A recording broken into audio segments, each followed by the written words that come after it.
Oh my goodness. All right, so we're continuing our Storyteller series, and I'm really excited, and I know I'm saying that weekly, but it's true. Like, I actually am excited because God is teaching me something incredible. Even though I've read these parables probably 100 times, I just feel like when you stop and you slow down and you dissect it and you start looking at it and God starts working something special in your heart, you go, ooh, okay, here we go. And I feel like that's been week after week as we've walked through really just the first 3 Sundays in this series. And so we're going to continue that this morning. We're going to be in Luke chapter 12 that Tina just so passionately read for us. And so for me to kind of set up the story of this guy where God says, hey, you're a fool, I want to kind of get us into that moment. And so I'd imagine that most of us here today have been told some version of the same story our entire lives. And it sounds a little bit like start early, work hard, save consistently, and above all else, make sure you invest wisely. And if you do it right, one day you'll get there. You'll get to the finish line. There's usually even a number attached to it, a target. It sounds like, hey, when I hit this number, I can finally relax. When the account reflects this, I'll be okay. And when I retire, then I'll get to enjoy life. And when you and I begin to believe these things, there's like this little subtle shift that happens. Somewhere along the way, saving becomes security, planning becomes control, and the future becomes assumed. And we don't say it out loud, but we start believing kind of this quiet lie. If I can just prepare enough, I won't need to depend on anyone. And even when God is part of our belief system, what happens is he slowly gets moved out of our planning system. We ask questions like, how much do I need? What's my timeline? What's my strategy to get there? But rarely we'll ask ourselves, God, what do you want? God, who am I becoming? God, what does faithfulness look like right now? And so if that's you, listen, no one calls you foolish. No one calls you foolish. We can call that responsible. And this is exactly the tension that Jesus steps into in Luke chapter 12. You see, last week we were in Luke chapter 11. Looked a little bit different, right? We were all on a couch or in the coziness of our own bed.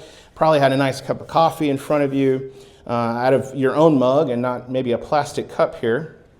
But we see that God, or Jesus, was teaching his disciples a prayer posture that directly reflected daily dependence. And Luke 11 answers the question, how do disciples live? Do you remember? We talked about by asking, by seeking, by knocking, and depending on the good Father daily. Today, we're going to see that he is exposing quite the opposite. Jesus is going to expose assumed independence.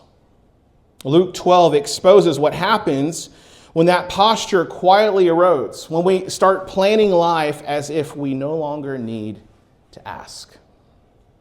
In Luke 11, Jesus teaches us to pray for daily bread. But it's in Luke 12, the rich fool says, hey, I have enough stored up for many years. You see, one posture says, God, I need you each and every day. And the other says, God, I've got this. And only the one posture Jesus calls wise. Now, I do want to be clear here. Here's what I'm not saying. I'm not saying that planning is sinful. I'm not saying that saving is foolish. And I'm not saying that investing is wrong. Here's what I'm saying. You ready? Any plan that removes our need for daily dependence on God is spiritually dangerous. That's what I'm saying. So Luke chapter 12, let's jump straight in, starting in verse 13. Someone in the crowd said to him, Teacher, tell my brother to divide the inheritance with me. But he said to him, let's say it like Tina here, man, who made me a judge or arbitrator over you? And he said to them, take care and be on guard against all covetousness, for one's life does not consist in the abundance of his possessions. Now, it's earlier in the chapter. If we were to back up, we would see that Jesus is among thousands of people, and the text says that are trampling over each other. Okay, so these are important details, and here's why: thousands of people are listening to Jesus. Thousands of people are gathering to hear what he has to say. But we see that Luke documents that Jesus is speaking to his disciples. And the reason that's important is because he's teaching them not how to impress a crowd. It's about how to live faithfully when the crowd is watching. It's important.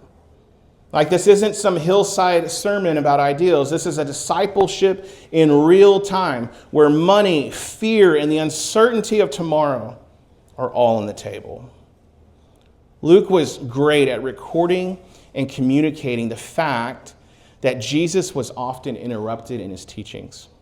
That's exactly what we see happening here. Could you imagine Jesus is amongst thousands. He's talking to his disciples. He's imparting ageless wisdom upon them. And some guy just stands up and says, hey,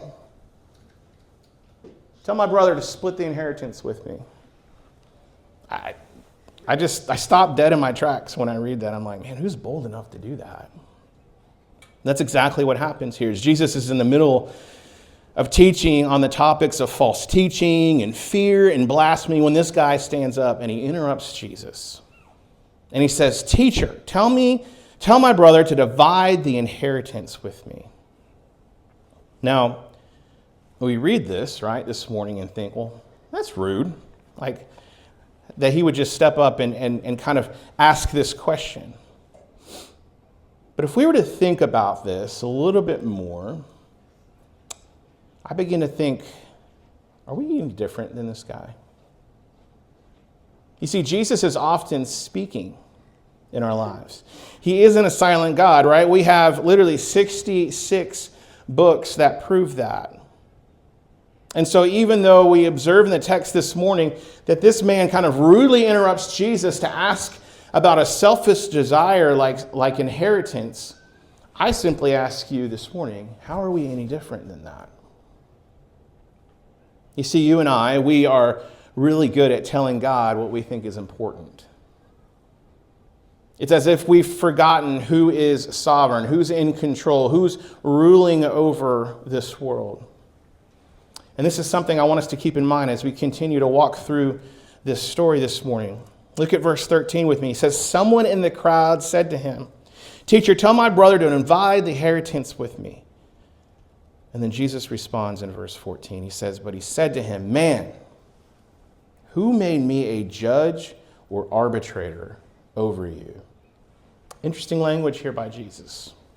And the matter at hand here is that this younger of two brothers, he's unhappy with the inheritance division that he's attempting to take advantage of. Because in the Old Testament law, we can see this if we were to flip back to Deuteronomy chapter 21, we would see that rabbis would oversee these types of situations.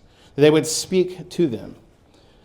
And in verse 14, he said to him, but man, who am I, right? Who made me a judge or an arbitrator over you? So Jesus was recognized as this rabbi, right? Due to his profound teaching. We know that because thousands of people are gathering to listen to him. But there's little to no reason, if we were to go through the Bible, to see that Jesus went through any formal steps to be a formal rabbi. In other words, he didn't deem himself in formal rabbi capacity, I guess you could say, to render decisions over disputes such as this man's asking him. And then look at verse 15 with me. And he said to them, take care and be on guard against all covetousness. For one's life does not consist in the abundance of his possessions. Can you imagine, hey, Jesus, tell my brother to hook me up with a little bit more money. I don't like how much he gave me. And he's like, hey, you should be on guard. You actually have a problem. And he's about to speak directly to that. Jesus cuts straight to the heart of this man because as we've seen over the last few weeks, Jesus is about eternal matters. He's not about what's going on right now in the moment that seems to be insignificant in the grand scheme of things. He says to be on guard. Not against some or even most coveting. He says to be on guard against all coveting. And I don't want to just assume everyone knows what that means. And so let's break it down. What does it mean to covet? Coveting is the internal desire to possess what belongs to someone else, believing it will bring you security, satisfaction, or significance. The Greek word here, these are always really hard to say, so I'm going to try. Pleonexia did it. What it means is an insatiable desire for more, for greediness, the refusal to be satisfied or wanting beyond what is appropriate. And so what we see with coveting is that it's a settled posture of the heart that says, what I have is not enough. What I have is not enough. And Jesus warns his disciples and this man here to be on guard with their hearts against all coveting. And here's why. Coveting is incredibly deceptive.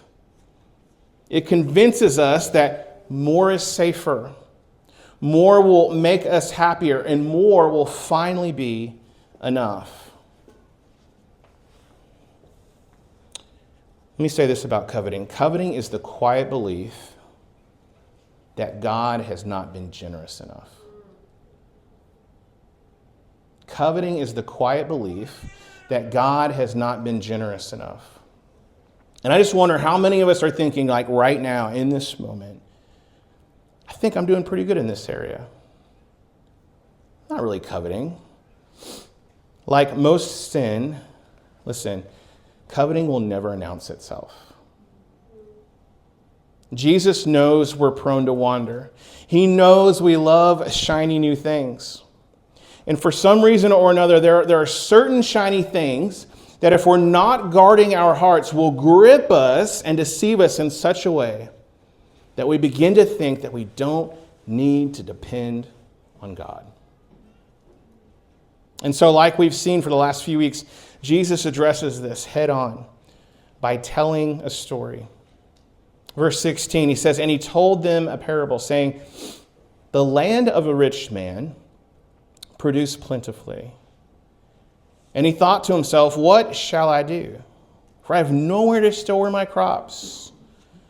And he said, I will do this. I'll tear down all my barns and I'll build larger ones. And there's where I'll store all my grain and all my goods.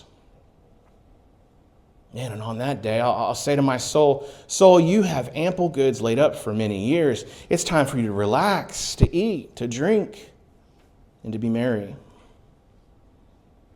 Jesus is going to respond here in verse 20. But God said to him, fool, the night your soul is required of you, which means you're about to die. And the things you have prepared, whose will they be? So is the one who lays up treasure for himself and is not rich toward God. And so we see Jesus tells another parable, another story that cuts straight to our hearts in this moment. You see the man that is asking, he's asking out of greed. And Jesus, knowing this, begins to tell a story in an effort to not just correct the man that's asking, but to correct and instruct and teach everyone who's listening. Because Jesus knows this isn't just an issue of a bitter younger brother. This is a human problem. And then this applies to the thousands that are trampling over themselves, gathering to listen to what Jesus has to say. Church, we're sinful. And even the most giving, most genuine of hearts have their moments where their heart's contentment is tested. What we see in this story is that the problem wasn't his wealth. The problem was that he preached security to his soul instead of dependence on God. He preached security to his soul instead of dependence on God. Look at verse 16 again with me. He says, and he told them a parable, saying, the land of a rich man produced plentifully. Right? This guy's rich. His crops got it going on. They are producing plentifully, which I know Nate's loving this language in the ESV. And he thought to himself, what shall I do? For I have nowhere to store my crops. Now, we've heard this expression before. Like today, this is what it sounds like. Man, they have more money than they know what to do with. You ever said that? Right? And it seems fitting here, doesn't it? The man had so much that he thought to himself, man, what am I going to do with it all? I have nowhere to put it. I know some of us are reading this thinking to ourselves, well, that must be nice. Wish I had that problem. I want to challenge us this morning. What if someone else who has less than you looks at you this way? Think about that.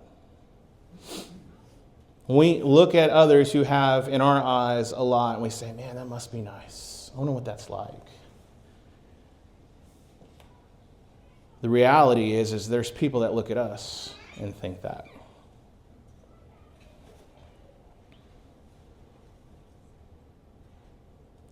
If our own mindset is to think that we need more, I want more, I need to save, I need to invest, I need to hold on to, how would we know if we were ever perceived as the man in this story?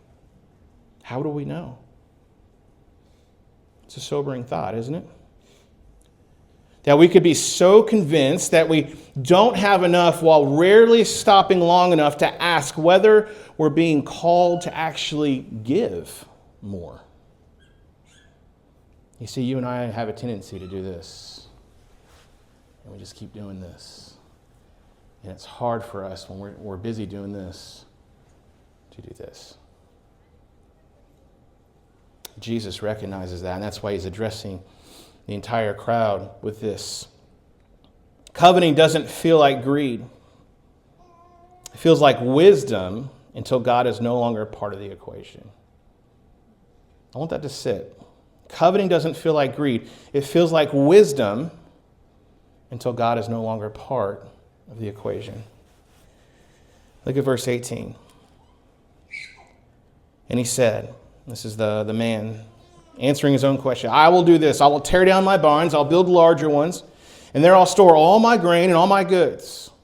And I will say to my soul, soul, you have ample goods laid up for many years. Relax, eat, drink, be merry. Does anybody notice what's missing here? God is nowhere in this man's equation. He doesn't pause to pray. He doesn't ask a question. He doesn't recognize where the blessing came from. His abundance has completely blinded him to dependence on God and to the needs of others around him. Church, how deceitful are our hearts? That's why I literally cringe when people go, oh man, just follow your heart. Ooh. Like the sentiment is there, but the expression itself is deeply flawed. Because Scripture doesn't tell us our hearts are trustworthy. It tells us that our hearts are easily deceived. And this man didn't follow bad advice. Listen, he followed his heart. He just never stopped long enough to invite God into it. When God is removed from our planning, our hearts will always choose comfort over faithfulness. That is true of everybody in this room. When God is removed from our planning, our hearts will always choose comfort over faithfulness. But hey, don't take my word blindly for it. Let's roll through some of Scripture. Genesis 3, we don't have to go very far to see this play out throughout the Bible. A story of Adam and Eve and the fall, right? Eve wasn't seeking rebellion. She was deceived into believing that God was withholding something good. The takeaway from that is deception often begins with doubting God's generosity. 1 Samuel chapter 15, we see the story of King Saul playing out. Saul believed partial obedience was close enough and justified obedience as worship. The takeaway was a deceived heart spiritualizes self-interest. 2 Samuel, next book of the Bible, verse 11, story of David's playing out. David commits adultery. David commits murder to cover it up. David didn't plan that. He stopped guarding his heart and followed desire, completely unchecked. A deceived heart assumes one moment won't matter. Then David's son in 1 Kings, we see the story of Solomon playing out. Solomon's heart slowly drifted as comfort and compromise replaced his devotion for God. And the takeaway there is deception is often gradual. It's almost never dramatic. And then Jesus or God speaking through the prophet, major prophet Jeremiah in chapter 17, verse 9. God says this through Jeremiah, the heart is deceitful above all things. Who needs to hear that this morning? The heart is deceitful above all things. Scripture doesn't say that the heart is confused. It says that it's deceptive. Acts chapter 5, Ananias and Sapphira, right? We see that the church is booming and that everyone's selling everything they got. They're giving everything they need to the church. Ananias and Sapphira, they give, but they withhold some. And then they tell Peter, who asks the question, hey, did you give everything? Oh, yeah, we gave everything. Holy Spirit struck them down dead. They wanted the appearance of generosity without the surrender of trust. You see, deception thrives when reputation matters more than our obedience. And then today, in the Gospel of Luke, chapter 12, we see this rich fool. He preached peace to his soul without consulting God. Here's the point I'm trying to make. The heart is most dangerous when it feels justified. The heart is most dangerous when it feels justified. The man didn't wake up deceived. He talked himself there. And that's why Jesus warns us and says, take care, be on guard, because deception feels like wisdom until God speaks. What does Jesus have to say? We see that in verse 20. But God said to him, fool, the night your soul is required of you, and the things you have prepared, whose will they be? The man that was wisely storing up his treasures was a fool in the eyes of God. The man who looked wise by every cultural standard is called a fool by God. Can you imagine for a moment, like, being called a fool by God? I could call you a fool, but you'd probably think it's like playful banter, right? But what if God called you a fool? That'd probably land a little harder, wouldn't it? You know, when I look back on my own life, I can see seasons that are marked by foolishness. And when I think about that, it's not because I was reckless. It was because I was confident without dependence. You see, Jesus is saying all of this to all of us. He's saying you can store up everything you want, but none of it can save you when your soul is required, when it's time for you to die. He says it very similarly in Matthew chapter 16 in verse 26. He says, for what will it profit a man if he gains the whole world and forfeits his soul? Or what shall a man give in return for his soul? And so Jesus is saying the exact same thing here in Luke 12. He says, you can gain everything you planned for and still lose the one thing that matters, your soul. And so I think it's really a good point for us to pause and think through this. You see, you and I, we need to ask ourselves the question, what am I building my sense of security on? What am I building my sense of security on? If the story is teaching us anything, it's this, that you can be financially prepared and still spiritually unprepared at the same time. Jesus ends his story in verse 21. He says, "So is the one who lays up treasure for himself is not rich toward God." In other words, the fool is not the one who has the wealth. The fool is the one who builds his life around wealth.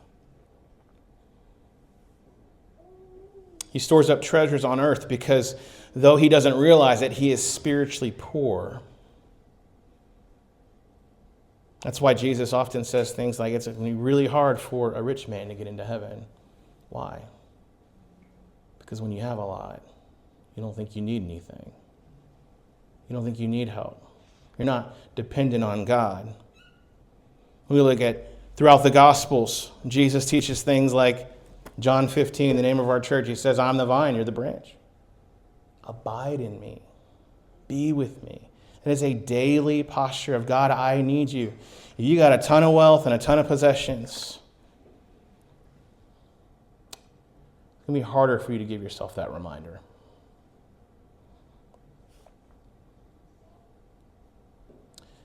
And it's not because God is withholding grace. It's because we choose self-reliance over dependence, right? This foolish rich man, he's rich in possessions, but he's poor in trust. He's rich in planning, but he's poor in prayer. He's rich toward himself, but he's completely empty toward God. And that's why Jesus calls him a fool. So then what does God consider rich toward himself? We've got to ask ourselves the question, right? Everyone at this point would be like, okay, I don't want to be poor towards God. What does that mean? How do I become rich toward him? Here's our main idea this morning. Being rich toward God has less to do with what you own and more to do with who you trust. I'm going to repeat that. Being rich toward God has less to do with what you own and more to do with who you trust. The challenge this morning is this. What am I building my sense of security on? A bit off script here, but I feel like it's appropriate. You and I have phones. You and I love social media. You and I love to scroll, right? It's not a coincidence that majority of people here catch themselves scrolling endlessly. I would ask yourself this. What are you allowing to disciple you? What are you allowing to disciple you? Because I know we've all heard of the little thing called an algorithm that is tracking every click you make. Every time you slow down in your scroll, every time you read something, it's learning something about you. And so what it's doing is it's tailoring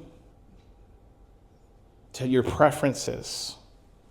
And so as a result, it's discipling you. It's teaching you how to think. It's teaching you how to react. It's teaching you how to want. And if we're not careful, like Jesus' words here, if we're not guarding our hearts, it's teaching us to what? Covet. To want more. Oh, I need that. Oh, that's cool. I didn't know that existed. I need that in my life. You're doing okay. You probably don't need it. Being rich toward God has less to do with what we own and more to do with who we trust. I want to go back to the opening words we started with today. We're going to get ready to respond here. The story that most of us have been told our whole lives. Start early. Work hard. Save consistently. Invest wisely. And if you do it right, one day you'll get there. But Jesus steps into that story. You know what he says? He says, be careful. Be careful with that. Guard your heart. Why? Because your heart is deceived. Because when saving becomes security, planning becomes control, and the future becomes assumed, God quietly gets moved out of the equation. You see, the rich fool didn't reject God. He just stopped depending on him. And Jesus calls that foolish. Not because he planned, not because he trusted his preparation more than his provider. And so as we kind of move into this time of response, as we kind of let some of these questions that we've been asking sit, I want us to slow down and honestly consider 3 questions. Ben, you can come back up. And I don't want you to answer them out loud. All right, we're not going to write them down on a piece of paper today. I don't even want you to answer these questions quickly. But what I would ask of you is to answer them truthfully before God. First question is this: what am I building my sense of security on? Is it money? Is it savings? Is it a portfolio? Is it status? Is it perceived success? Is it a title or a position? What am I building my sense of security on? The second question I want you to ask yourself is, what am I trusting to give me peace about tomorrow? That my savings account is stacked enough? That if I could just get a better job or make a little bit more money, I'd feel settled?